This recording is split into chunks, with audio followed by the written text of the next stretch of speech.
Hi, and welcome to our webinar today. We're going to talk to Adam and Tim in just a moment about different types of passive real estate investing. My name is Larissa Greene, and I'm with Advanta IRA. I'm going to be your host today. My contact information is here, and I've been with Advanta almost 14 years now. Here's some information about me and ways you can reach me in case you have questions about self-directed IRAs. We're really going to jump in to start with our guests and their topic. And then afterwards, we're going to talk a little bit about self-directed IRAs. You are welcome to type your questions into the chat box, and we're going to address questions at the end of the webinar today. A little bit about Advanta. Please keep in mind that Advanta IRA and its employees do not provide investment advice or endorse any products. All information and materials are for educational purposes only. All parties are encouraged to consult with their attorneys, accountants, and financial advisors before entering into any type of investment.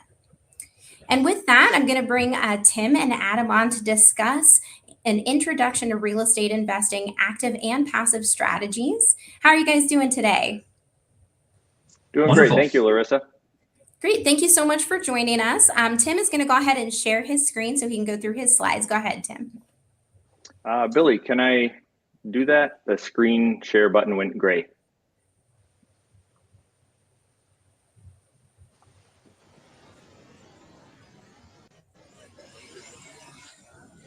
There, now that's me. All right.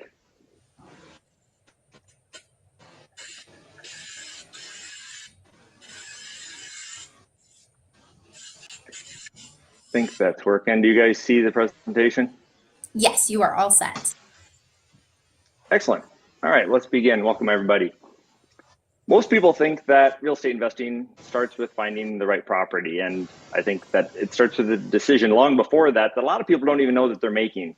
That decision will determine whether or not real estate investing gets you to your financial freedom, your goals, or becomes perhaps a second job you didn't intend on. Ask me how I know.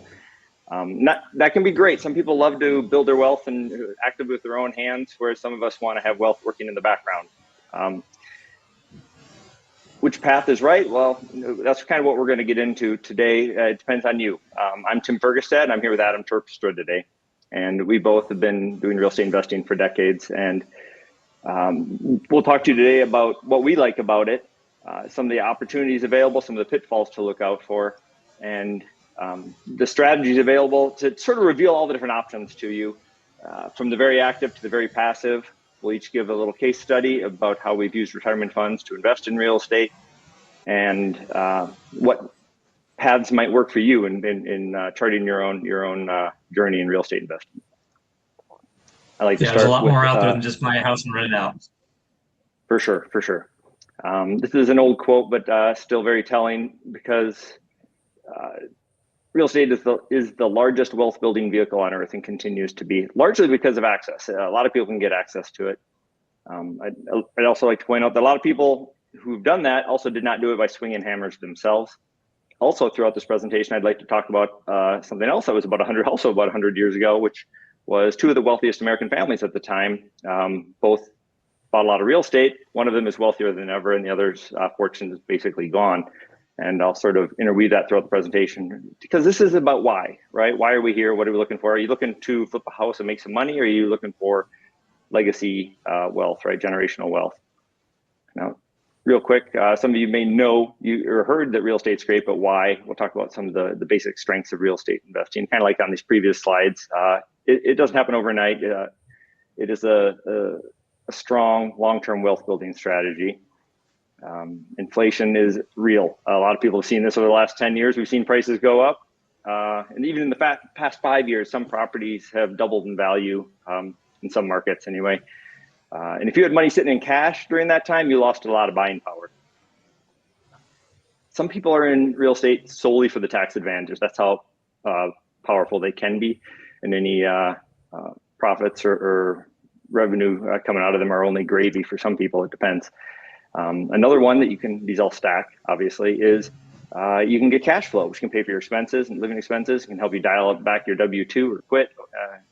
Also, you can go for the bigger wins with the large equity over time, or you can structure real estate investments to do both. And a lot of people like it because they have control over it. It's a physical asset, it's not a paper asset. You can get insurance to make sure it doesn't go to zero, et cetera. Some factors we want you to also consider again during this presentation is how active or passive do you want to be, right? It takes some know-how and time and energy and money, and you can source all that out to different partners in different ways if you want. You can, again, both are good. Both can be very powerful. It depends on your own goals and your own knowledge and time and energy. Also, keep in mind, what are you looking for? Are you looking for growth? You can have equity in the property over time, or cash flow. I like to use the analogy of planting an orchard that pays off big later, or you can manage a vending machine, which gives small, consistent revenue streams. Some other things are this is a critical step. It's actually one I messed up earlier on in my career. I didn't know what strategy was going to be the best fit for me, so I just picked some that people told me were good strategies, but that's all relative. For sure. Great point, Adam. Real estate is often illiquid. You can't trade it with a click online. There are some changes in the future maybe, but right now it's a general rule of thumb that you can, the more liquid an investment is, usually the lower the returns. We call that the illiquidity premium. Again, back to sort of equity or debt. Do you want to own the house, or do you want to own the mortgage note on the house? One is has more risk but has more upside. A lot of these investments pay off according to risk. We call that the symmetry of risk-adjusted returns. And generally, the lower the risk, the lower the return. Some people want that. They're swinging for home runs, and they know that they're risky, but that otherwise they don't want to waste their time with singles or base hits. Whereas some people love that, right? They just want to set returns so they can plan their finances accordingly. Things to consider throughout this presentation. And I'll let Adam go ahead and introduce himself. Yeah, thanks, Tim. So my name's Adam Terpstra. I've been investing in real estate, like Tim mentioned, for almost a couple of decades now. I've tried a variety of different strategies, trying to find the right fit for my needs and wants and goals, along with my skill sets as well. And those have ranged from rentals, fix and flips, performing and non-performing notes, wholesaling, a little bit of limited partner passive investing as well. So I've kind of dabbled in just about everything out there, some of which in IRAs and 401ks. I have a family, and I spent most of my time in the real estate space while working at W-2. So I gravitated towards some of the more passive and semi-passive strategies after realizing I just didn't have the bandwidth to do some of the more active stuff while I was working full time. So just trying to build that nest egg and prepare the retirement for the family and the kiddos. All right, thank you, Adam. And I'm Tim Fergestad. Similar sort of story to Adam. A lot of people get into real estate later when they start to actually want to invest better. I have a PhD in neuroscience. My wife is an anesthesiologist. We have 2 kids. Loving all that. I did switch from science to investing full time eventually, and made that transition myself as well, and had to educate myself on that. And there's not a lot of financial education in biomedical science school. So ultimately, I learned my traditional investments were not very good, and I fell in love with real estate and started doing all sorts of real estate investing as well. And I've had single family rentals and so forth as well, and flipped homes and so forth. But I fell in love with the bigger projects as well, and I started investing in them as a limited partner, and then I started actively doing them myself. And I do both, and I'll go into the details about why I like those bigger scaled projects, which we call multifamily in the real estate space. And we have some disclaimers we'd like to also remind people of. Go ahead, Adam. Oh, yeah. So like Advanta, this is not legal or financial advice here. This is for educational purposes. We're not soliciting, just trying to help you out by showing you some of the different options available. So always conduct your own due diligence and know that there is risk involved with any investments. For sure. Before we get into the details again, I want to point out the why again that we're here. And this is kind of what you see in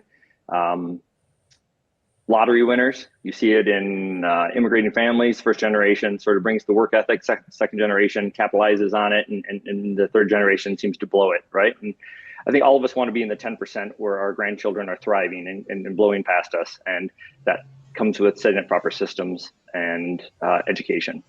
And that's a big part of what I've been focusing on at Oak Street Assets is inheritance, heritage over inheritance. That is, trying to instill these systems and mindsets. And it's kind of the legacy family story throughout this as well, which is why I talked about those super wealthy families from 100 years ago.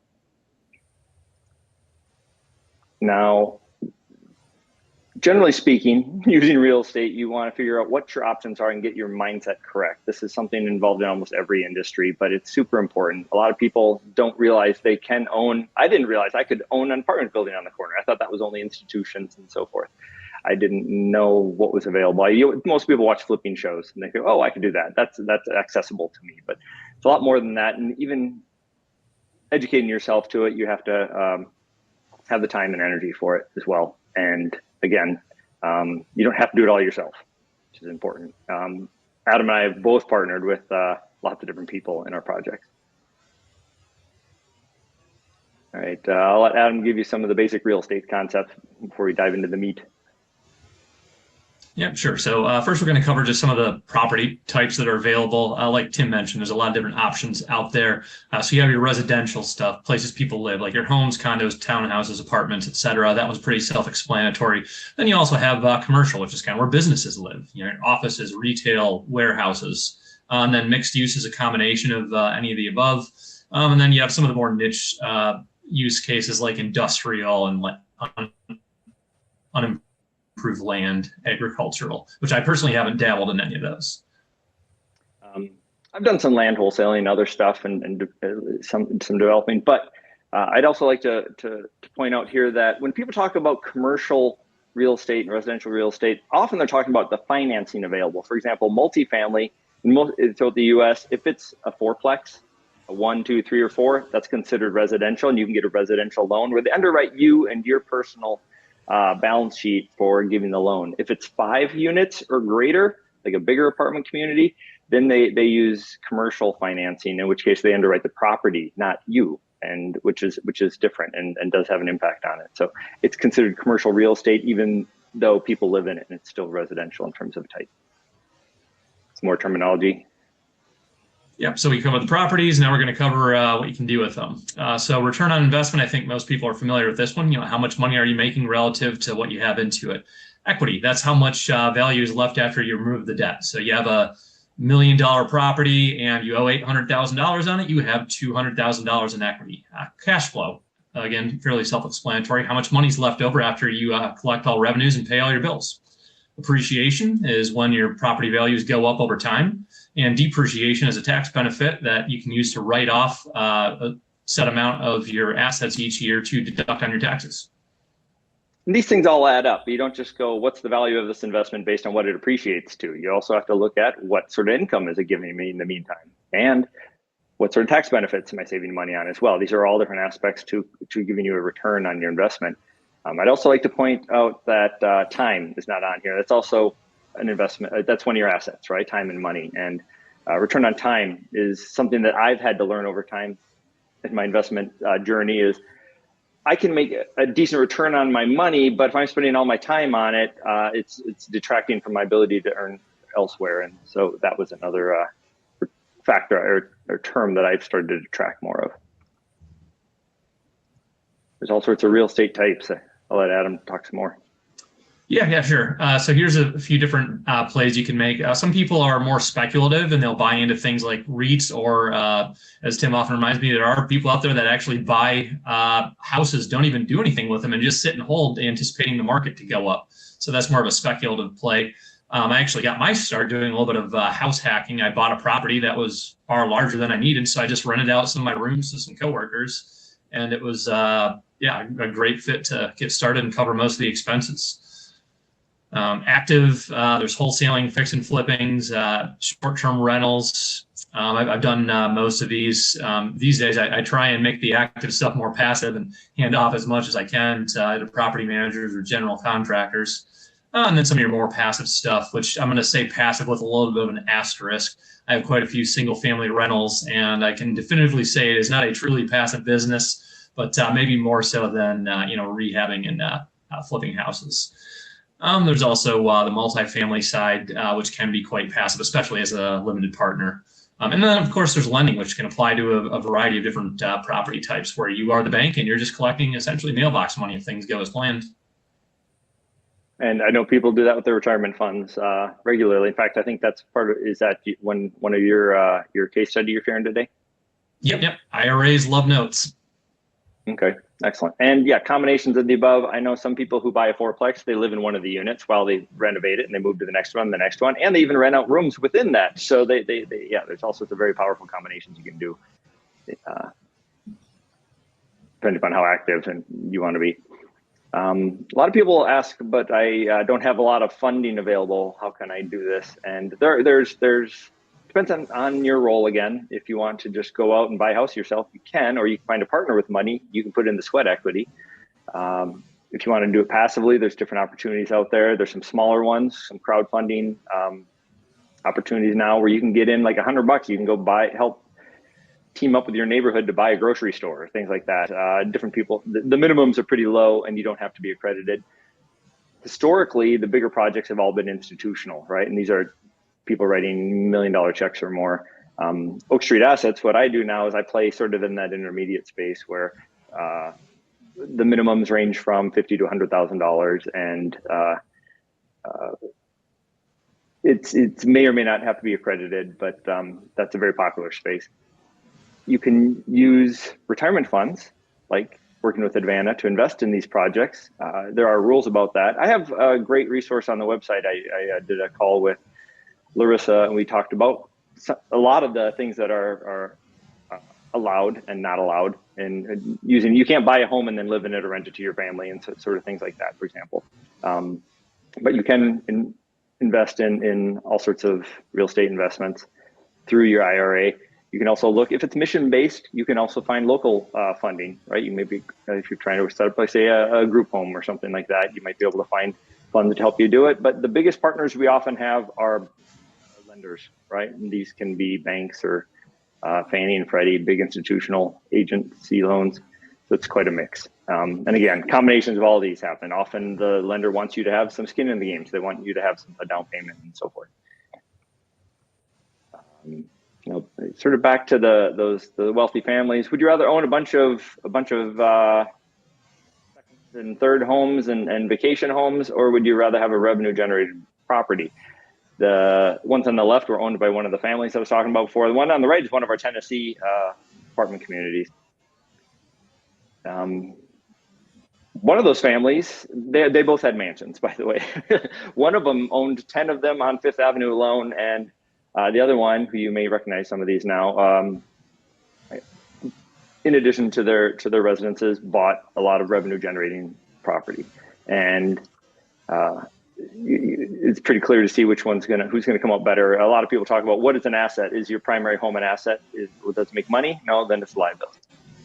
I'll let Adam talk some more about the benefits of real estate. We'll go quick because some of this is a little bit of a repeat.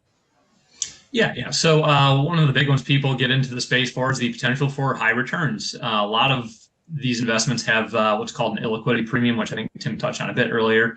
But that's where your money is tied up a little bit longer, so you're generally going to get a higher return to compensate for that.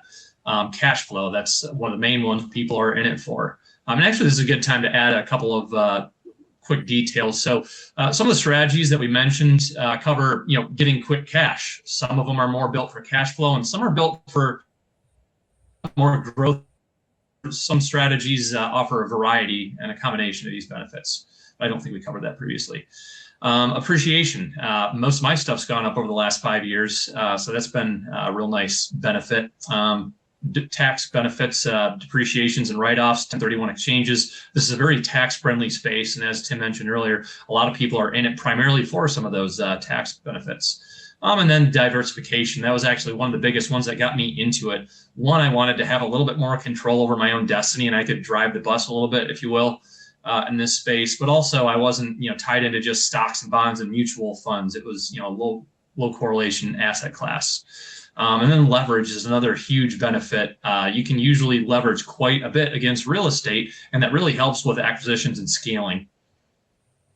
So I wanted to leave the slide in here, but even though there is some redundancy from earlier, because these are really worth talking about. These are, people hear that real estate's great, but they want to, why? I think I should be in it, but why? These really are important. These are why you get some of the better risk-adjusted returns of real estate. and Yep. you can add value. That's last but not least, value add. So, if you were to buy a house and then rehab it and resell it, you've added a lot of value there and hopefully made a good chunk of money so you can get asymmetric returns. Same thing on the multifamily side. If you buy a property that's poorly managed and has a lot of maintenance issues, you can get in there and take care of it, bump the rents up, and improve your cap rate to get a substantially higher return by adding some of that value.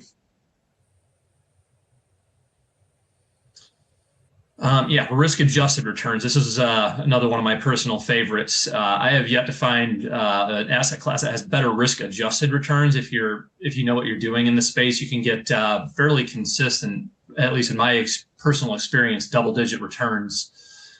Better control and alignment. Your stockbroker and your financial advisor. You make a bunch of money, they make a bunch of money. You lose a bunch of money, they make a bunch of money. Generally speaking, the performance of the deal is going to be deriving how much money everyone makes, the general partners, the limited partners. So you're all kind of in it together.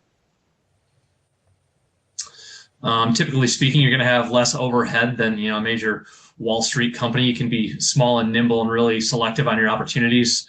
And in general, there's exceptions to every rule, but some of the smaller properties are going to have better margins because major institutions like BlackRock aren't, aggressively pursuing them as hard. There are some downsides.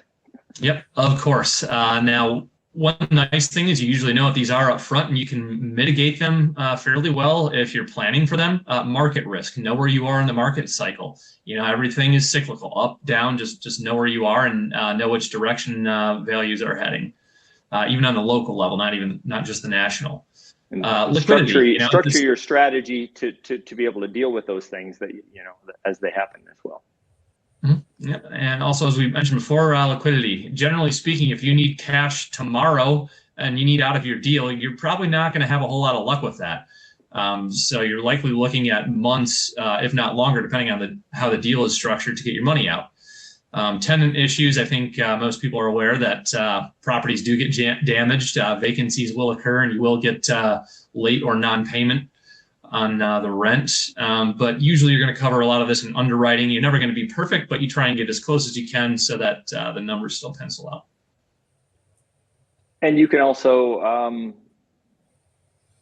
delegate a lot of those tenant issues to a property manager and stuff. So it's not something you have to personally deal with.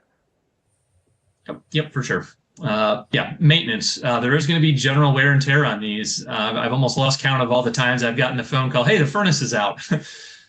So if you plan on that and know roughly how often that happens, you can bake it into your numbers on the deal. Just know that things like that do happen.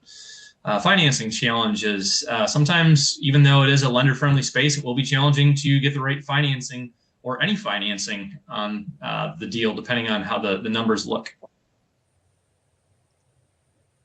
All right. And if you haven't guessed by now, I'm talking about the two families of the Vanderbilts and the Rockefellers. Whoa, let me go back. All right. So, by the 70s, the Vanderbilt's fortune was largely gone. It was a lot of non-asset investments.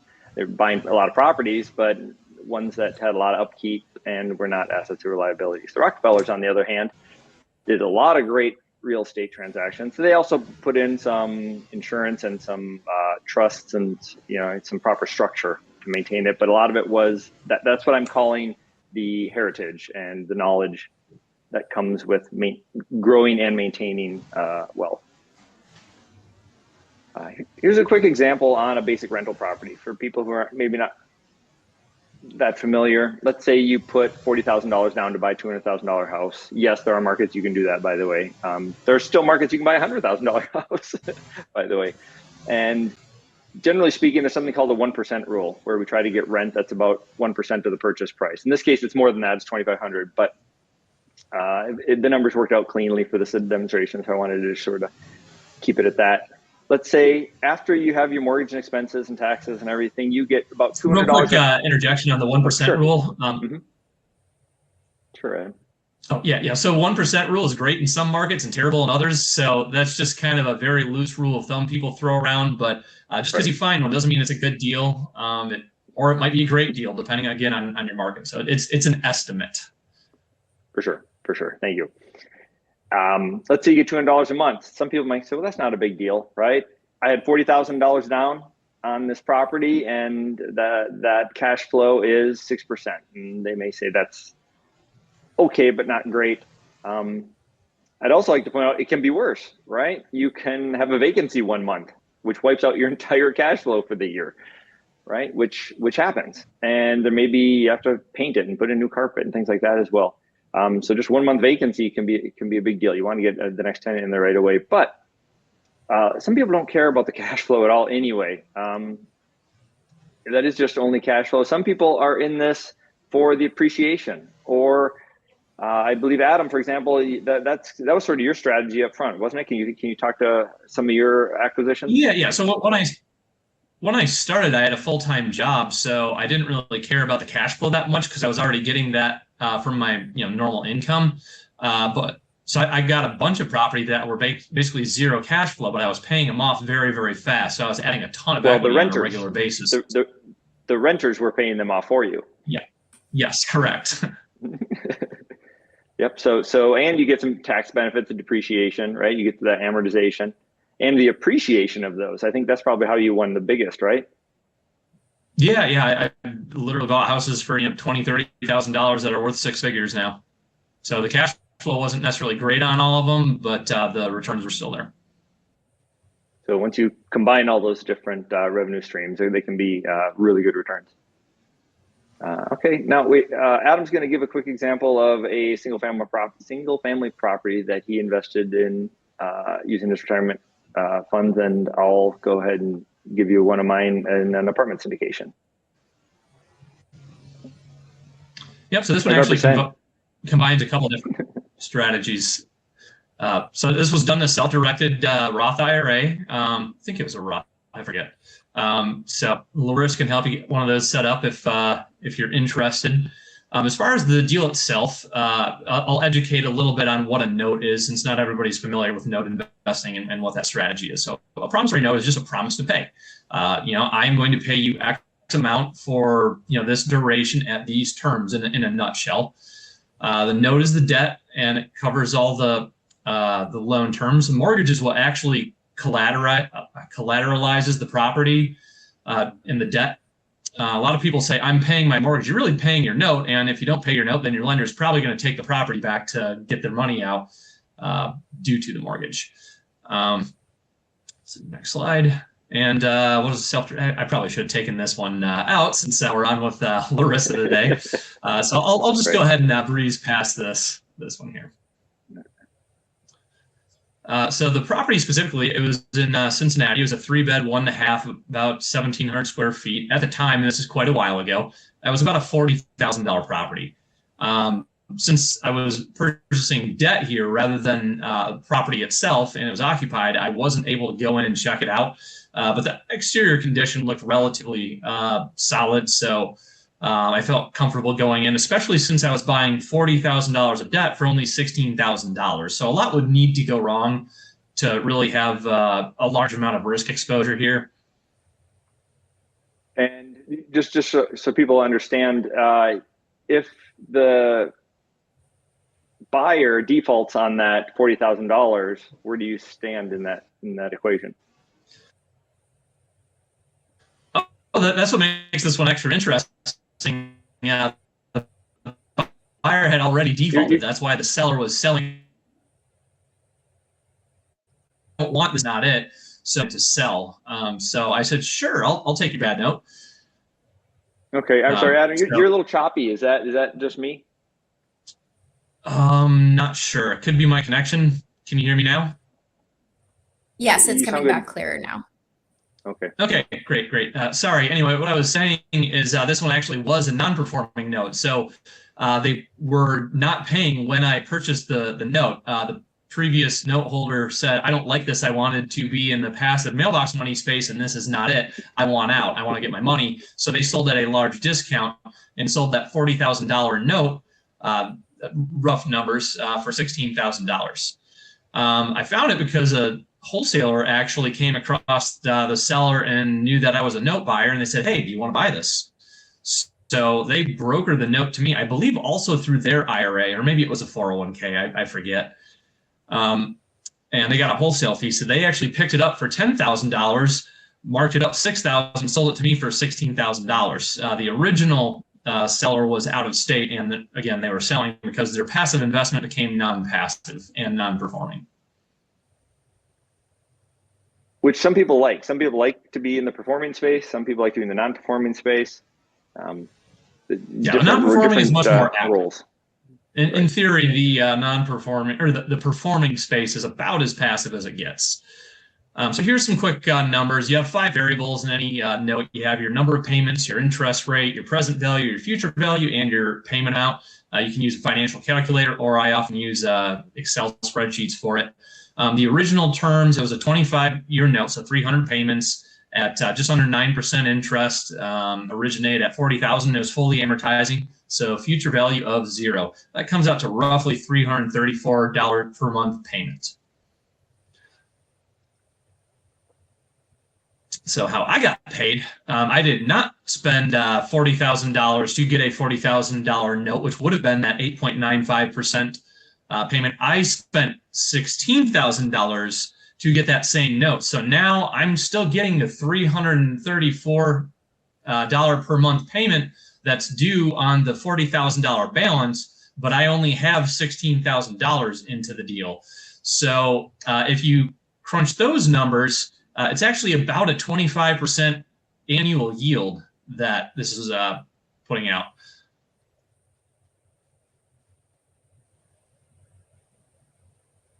Some other potential outcomes. So again, I bought this non-performing. They weren't paying. If unable to reperform, which we were fortunately able to do, we had conversations with the current borrowers and said, hey, you have to pay because of our terms of our agreement. Otherwise, it ends up in a more difficult conversation. And they said, well, market rents here are over twice what our mortgage payment is.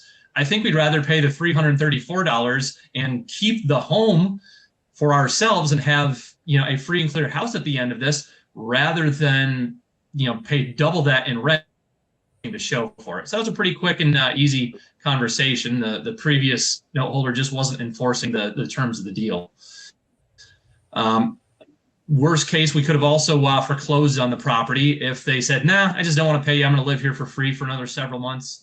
And that would have cost, some legal costs. But at the end, we would have had a $40,000 asset for $16,000 and still made probably a pretty solid amount of money on that in a much shorter time frame than waiting 25 years for the full payment. And of course, if they didn't want to get foreclosed on and they didn't want to start paying again, they could also do property back lender, which is generally preferred with a few exceptions in there. I won't get into the weeds on that though. Okay. We'll cover questions later on the end, but specifically, you want to ask yourself, do I have the time for this? Do I have the money for this, or a source of it? And do I have the knowledge? The knowledge is very important, because if you get into the wrong strategy without knowing what you're doing, you're almost guaranteed to lose money, or at least have a much bumpier road than you otherwise should. Right. And as you can see, there is some knowledge to be to be had there. I started investing in multifamily with retirement funds. I owned some single family rentals outright, just with some of my self-directed IRAs originally, and those were good. Like any rental properties, tenant selection is really important, and I learned all sorts of stuff. Even though it was passive, I had property managers running those in different states. You still have to manage the manager and so forth, and had some good experiences, some bad experiences. Some depend upon the property manager, some depended upon the states and the local rules, and had some Section 8 ones and some not, and so forth. And they all had pros and cons. But when I invested in somebody else's apartment syndication, that was really passive, because you don't do anything, and I'll get into the details of that right now. Another disclaimer, you can take a screenshot of that and read that. It's basically more of the same of what we've been talking about before. One of the reasons why I'm a big fan of multifamily is the economies of scale. For example, if you have an 8-plex and you have one vacancy, you still have 7 people paying rent, which is more than enough to cover any note or financing payment or mortgage you might have on that property, as well as still have some income and so forth. So if you have a toilet that's broken, and you can easily maintain the property with you can put in the same style of toilets in all of them. You can make one trip to the store. You don't have to drive all over town for 8 individual properties scattered all around there, right? And as we all know, time is really important for people's time, reimbursing maintenance costs and so forth.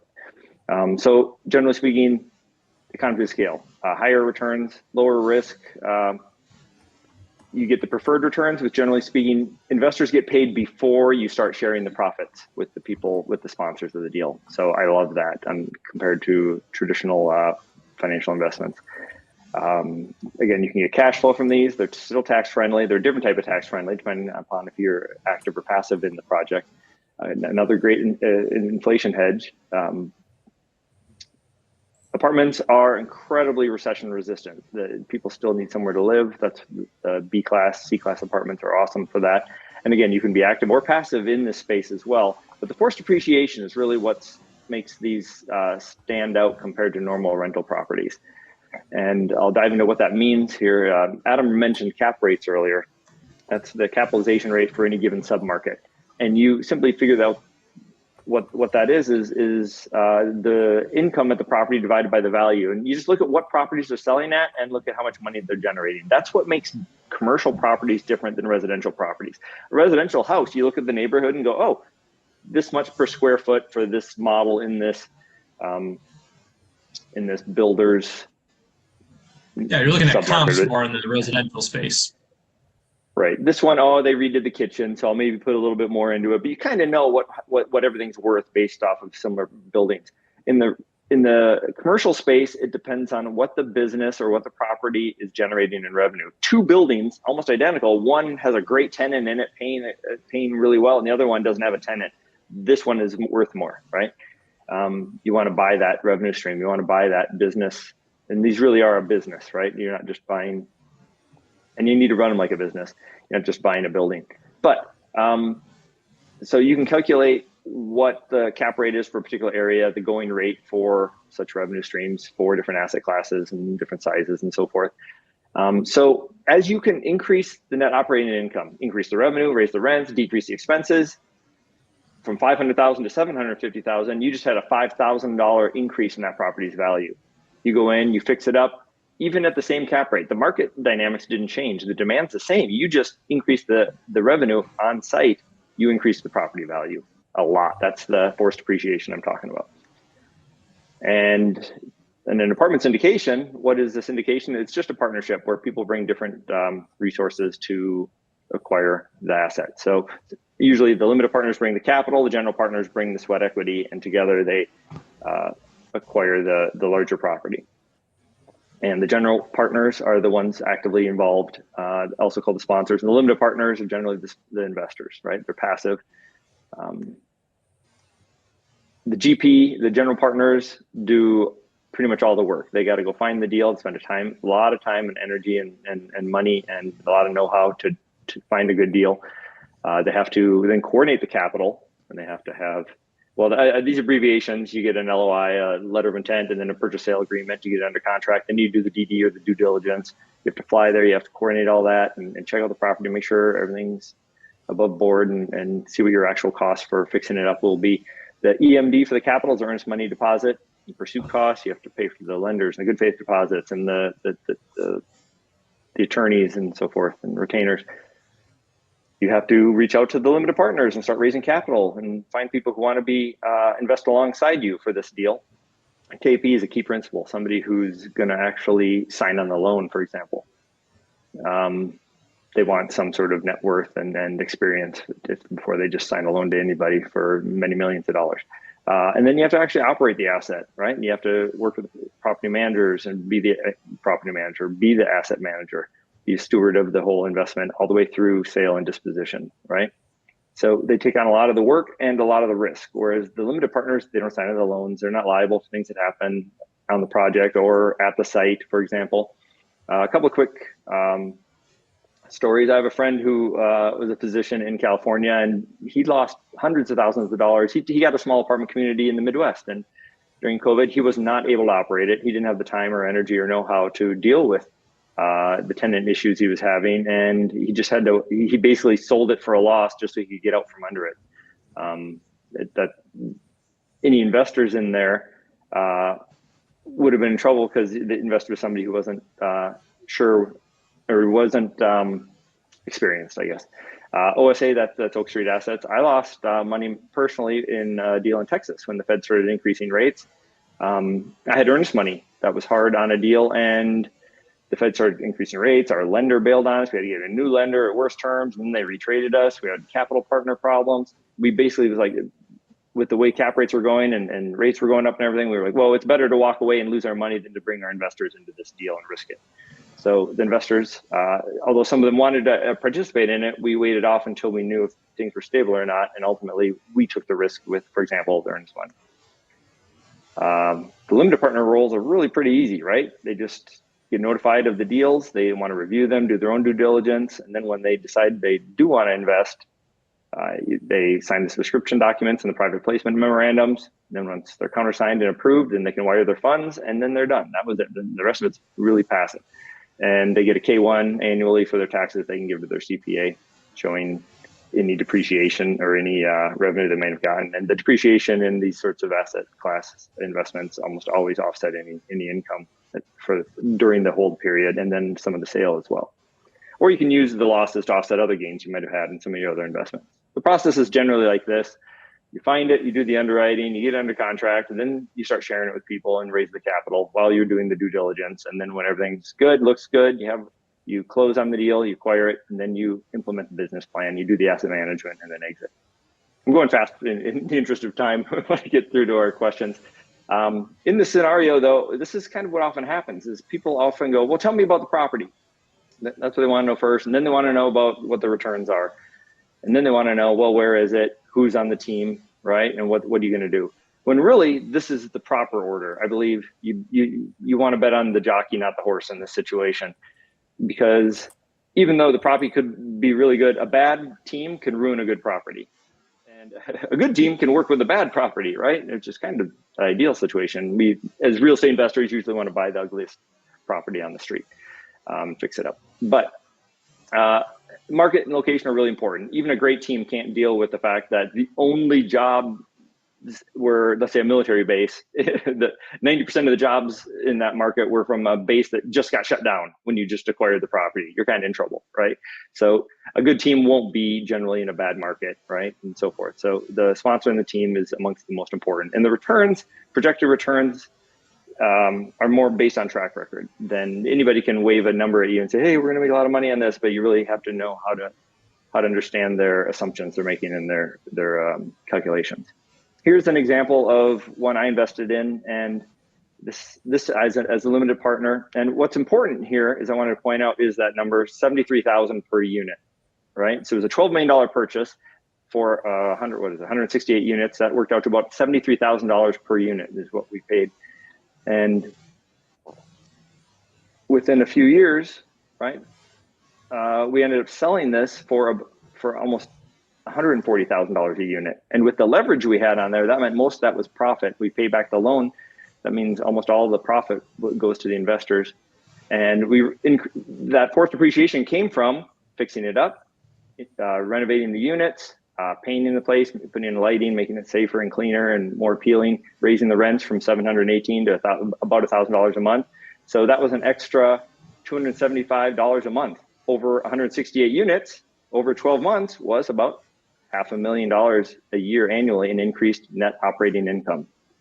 Now, in that previous example I showed you, depending upon the cap rate you're at, that can be a big change in the actual value of the property. And that's exactly what happened. Within 3 years, we sold it. As an investor, I had a 2.5x equity multiple on my return. And so a 50K investment got back 125K return.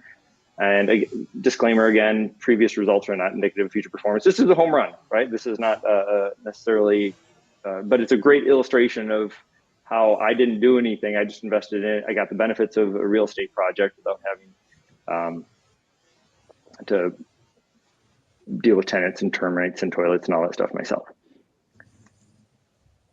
So why multifamily? All these reasons, there's all sorts of perks, but also the forced appreciation and the value add is really where a lot of the magic lies in these bigger commercial projects. So steps to get started in real estate investing, I think it largely depends on your amount of experience and the energy you have for it, right? You don't have to have a lot of experience or a lot of time to click and buy some REITs, right? There's some real estate flavored stocks, but you don't get the advantages of real estate when you do stuff like that. And then there's, if you want to run your own Airbnb or bed and breakfast, or all the way up to doing a whole mixed use downtown construction project, right? It requires a lot of experience, a lot of know-how and capital. So depending upon the time and energy you have, there's a lot of options out there. It starts with education. I'll talk a little bit about that. He was one of the heads at his local real estate investor association in Ohio for a while. Yeah, I got my arm twisted to spend a few years on the board. It was a fun experience. So as Tim mentioned, education is very important. That's one thing that I also got wrong earlier on. I assumed in my young 20-something dumb brain, oh, it's easy to flip a house. Just go buy one and then hire people. And it was not nearly quite as straightforward and simple. And I lost quite a bit of money on that first one. So after that experience, I kind of picked myself back up and gradually ease my way in, but I made sure I knew what I was doing and got the proper education as well as the right network, and made sure I got to know people who had already been there and walked that path so that they could give me some guidance along the way. My personal preference, showing a little bit of bias here, would be your local RIA. Most major metros have a RIA of some sort or another. At minimum, you're going to get some networking out of it. A lot of them have some pretty good educational content as well to educate you on some of the various strategies out there, many of which have been covered today. Minor word of caution there. For the most part, everyone I've met at most RIAs has been a great, helpful resource, but there are occasionally a few sharks in there looking to, take advantage of a newbie. So trust but verify. Or just even online. There's a lot of great content online, but yeah, as always, there's also some bad content online that could be misleading. Yeah. So I've seen some great advice online. I've seen some terrible advice online, sometimes bordering illegal. So make sure you learn specifically about your market, some of the financing options and property types and different strategies out there. And if you're looking for what do I try and learn, again, start from the beginning with the end in mind. What am I good at? What are my interests? What am I willing to do? How much time do I have? Ultimately, where am I trying to go? Am I trying to make a bunch of money next month, or am I trying to build, a retirement for 30 years down the road? Because you're likely going to take a different path depending on what you actually want. Exactly. For sure. Okay. More planning. Yeah. I guess I got ahead of myself a little bit there on that one. Yes, choose the strategy that aligns with your skills, your interests, and your goals, and your resources as well. Find the right property that aligns with that, and then secure the financing. A few different options there, of course. Yeah, I would. That might be a little cart before the horse. I generally like to make sure before I bother looking and finding and trying to get something under contract, to make sure I have the financing in place so that I can act on it and not waste everybody's time. See, that's where you and I differ with a lot of my stuff. I'm finding the deal, and then I know the money's going to come. So that's largely a matter of preference. And sometimes, just as a little aside, that's not the purpose of our conversation today, but you can have creative strategies where the seller is financing the deal to you. So you don't have to worry about a bank or about, a hard money lender or a private lender or a financial partner. Sometimes the seller will say, this house anymore. You just pay me $1,000 for the next 100 months or whatever agreement you come to. So you don't always even need to bring money to the table, depending on what strategy you're doing. For sure. Adam's got a lot of good experience with that sort of creative financing, subject to all that sort of stuff. So great point, Adam. Yeah, neither is right or wrong. I'm just a believer. You find a great deal, money will come. Okay, and management, yeah, you can do it yourself, or you can. It helps to reach out and get some teammates going on. And on that note, and evaluate investment opportunities. That's a kind of a big part of it too, is knowing your numbers, knowing what your income and expenses are going to be, and how to value these properties, right? You don't have, if you're not an expert, you don't know, you can lean on others, right? You can go to your local real estate agent or broker, and they'll help you with the residential ones or even the commercial ones. And commercial ones will help you understand what the market cap rates are and so forth. So you don't have to know all that yourself. You just have to find some good partners that can help you with different aspects of evaluating. Is risk mitigation. I like people to know what they're doing themselves, though. I don't like to farm that out too much. Like we said earlier, there are ways to mitigate them, but you have to know what they are first. All right. So in summary, basically, both are good. Some people have made a lot of money flipping homes. Some people are too busy with their day job, or they just don't want to flip homes, right? That there's options for both of you there. And I would point out, though, that there are tax differences. Active income flipping homes are taxed like ordinary income at the highest rates, which is unfortunate. Passive income or passive investments often have tax advantages at that level as well. So start small, keep learning, seek guidance, but just knowledge is not enough. You have to take action. And if any of this has resonated with you, if you want to see what some next steps might look like, or please reach out. We're happy to help. Let us be a resource for you. We did have sort of our basic common questions we get is people, because like they know, Tim, you're licensed. Do I have to be licensed to do this? Adam, do they have to be licensed? Nope. You need to be licensed in order to represent someone else as a buyer or a seller. But for doing your own deals as a principal, no, I do not have a license, and I've done. You broke up again there, but yes, yeah, you do not need a license for commercial or residential stuff. You want to have some good partners for the transaction, though, if you don't know what you're doing. Is now a good time to invest in real estate, Adam? Yeah, absolutely. It's always a good time. You just have to know where you are in the market cycle so that your strategy is in alignment with where you are. If you don't know that, then you definitely can get burned. So yeah, just know what's going on with the market. Yeah, and some people ask do I have to be accredited for your own stuff? Anything you want to buy by yourself here in the U.S.? No, you can do whatever you want. If you want to invest in somebody else's investment opportunity, sometimes you do, sometimes you don't. Please reach out if you have any questions about that. But yeah, this is kind of what we do. We do this full time. We help people find investments that help build the life and the legacy that they want, and avoid the pitfalls, right? Because we've stepped in a few things ourselves and are understand that's how you learn and help others. So thank you. Was there some other questions maybe that came in the chat? Yeah, we did have some questions pop up. One of them was on the note that Adam purchased. They asked if it was subject to, and it was not subject to, but I'm just going to let Adam explain a little bit of the difference. So existing note versus subject to. Yeah, so I get that this is a little bit of a confusing topic and we're combining a couple things. So I'll walk through the transaction. Someone lent the borrower $40,000 for the property. So someone was the bank and there was a $40,000 debt on the property. So I did not buy subject to that $40,000. I bought the $40,000 and the borrower stayed in place, but now I'm the new lender in this situation. So I actually acquired the existing debt. I didn't buy a property subject to existing debt. Hopefully that clarifies a little bit. Yeah, exactly. So what he's saying basically is that the property owner stayed the same. He just simply was acting as the bank. So he's taking over debt that existed in order to now be the note holder.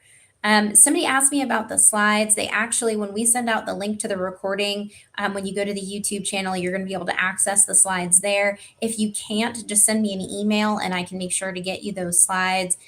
So that will be available to you. Also, I'm going to talk just a little bit about self-directed IRAs. And so if you haven't had a chance to ask your question, go ahead and type those questions into the chat box. One more question that popped up for you guys. When talking ROI, is that for a time period or the life of the investment? So there's a few different ways to evaluate investments. ROI, generally speaking, is not tied to time. That is how much did I put in and how much did I get out. You know, if you wanted to track it more on a time base, you might look at something like yield or annual rate of return. But ROI is typically just for what I put in, what I get out. What exit strategies should I plan for sale, refinance, distribution in kind, and how do they impact taxes and retirement timing? That's very deal and strategy dependent. If that's a question for single family versus multifamily versus wholesaling, or there's not quite enough detail in the question, in my opinion, to accurately answer that one. Yeah, that might be time to speak with an accountant and also, decide what your goals are. When I get those kinds of questions, I just remind people, I think a lot of that stuff will depend on your goals, how close you are to retirement, what your strategy is. There's a lot of things that go into those decisions. For sure. Like a lot of my properties that I buy, I have multiple exits. I could turn around and sell it for a profit now. I could rent it out and make a profit later. There's a variety of different options. I can sell or finance it and carry the note. But anyway, all that to say, there's a lot of different possibilities. Absolutely. I just want to talk a little bit about Advanta. Again, if you have any questions, go ahead and make sure to type them into the question box. We're going to wrap up here with just some information about us. We're a self-directed IRA administrator. We have over $3 billion in assets under administration, and we've been around for over 20 years. We are providing dedicated account management to anybody that holds an account with us, meaning that even though you might be new to a self-directed IRA, that's okay. You're going to have a dedicated account manager that's going to walk you through the entire process. So Adam and Tim talked about investing through self-directed IRAs, and a lot of times when people open a self-directed retirement account, whether that's an IRA, a 401k, or even a health savings account, they're new to self-directing it. Most people have either not heard of or had experience with a self-directed IRA. So don't worry too much about the process. We are going to walk you through it. And the way that we do that is providing you with a dedicated account manager. We have events like this going on all the time. They're always no cost, no obligation. So twice a week, we have webinars. They're always educational. And then we also have a podcast and a blog article where we're keeping you up to date on the latest and greatest news as it pertains to retirement accounts. If you're not familiar, a self-directed IRA is just very simply an IRA that holds alternative investments, alternative meaning outside of the market. So we hold anything that's considered private. And so when you're making those investments, it could be buy and hold real estate, for example, or the limited partnerships that they talked about today, or private lending, any of those things. But the key here is that self-directed for us means assets that are considered private or outside of the market. There are a lot of alternative investment options. The IRS actually tells us who we can't invest with, and the two asset classes we can't invest in are very simply life insurance and collectibles. And we can't invest with certain family members. But outside of that, the sky is just about the limit. And so the IRS has not provided us a list. So we usually typically like to give you some investment information on what we're seeing pretty normally with self-directed IRAs. So that is things like private lending, for example, limited partnerships, LLCs. It could be private stock, for example, gold and silver bars and coins. And the list, as you can see, goes on and on. We actually do a webinar where we talk about the very unique side of self-directed IRAs, things like farm animals, like cattle and alpaca. We also have investments in sports teams and things like airplanes. So as you can see, truly, there are so many asset classes a self-directed IRA can invest in. And really, we like to say that invest in what you know best. And so you can take your knowledge and help your retirement account grow with that knowledge. So you can self-direct anything that ends in IRA. So a lot of times people think it has to be a Roth IRA, but that's simply not the case. It can be a traditional IRA, like a rollover from an old employer plan, a Roth IRA, or something inherited. We also hold self-directed employer-based plans like SEP, Simples, and 401ks. And then there are two savings accounts that we can help you with, health savings accounts and education savings accounts, because the rules for self-directing those are exactly the same. And so we can help you with those as well. I think I always like to point out the key points whenever we do a webinar, because again, this is just to give you some education on what you can do with a self-directed account and the different asset classes we see. So keep in mind, any IRA or former employer plan qualifies to self-direct. You are choosing the investments. We are holding the account and we're helping you get it done in the name of the retirement account, but your investment strategy is your own, which was a very common theme today with Tim and Adam. So keep that in mind. Your investment strategy is your own and it depends on your goals. and then we can help you make those investments. And then all expenses are paid by the retirement account, and any income is received by the retirement account. Because again, remember, you are saving for retirement. Here's my contact information in case you have any questions. Again, please feel free to reach out to me. I'm happy to address those off the webinar. I don't see any other questions here, so we're going to wrap up today. But I want to thank Tim and Adam for sharing this great information with us. And again, this is going to be recorded and shared, and so you'll have the opportunity to review it again. Thank you so much, Tim and Adam, for joining us today. Thank you, Larissa. Thank you.